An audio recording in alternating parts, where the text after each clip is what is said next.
Good evening, ABR Market Watch viewers, and welcome to today's market wrap. Let's dive into the key takeaways from this eventful day. The Indonesian rupiah made a comeback, strengthening against the dollar by up to 0.5%, following the central bank's efforts to stabilize currency volatility. Meanwhile, Asian equities climbed, led by South Korea and Thailand, as investors awaited the US jobs report that could influence the Federal Reserve's rate cut trajectory.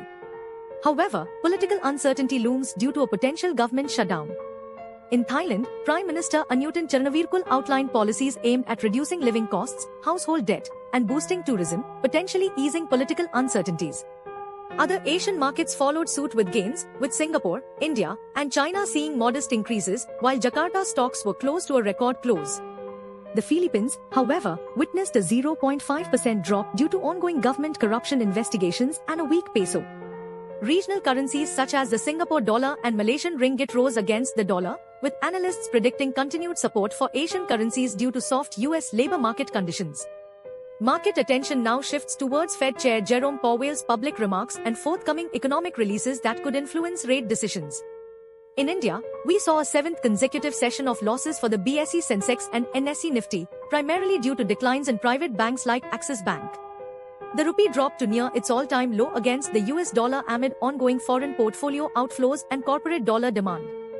Government bonds saw an increase in yield following a higher allocation of 10-year bonds in the October to March borrowing calendar.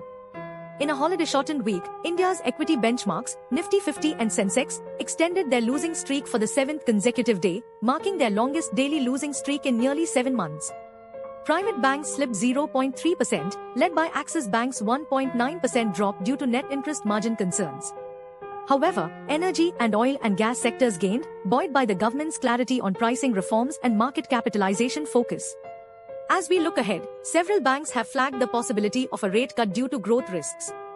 A potential rate cut could lower borrowing costs, boost consumption, and bolster corporate earnings, positively impacting domestic equities.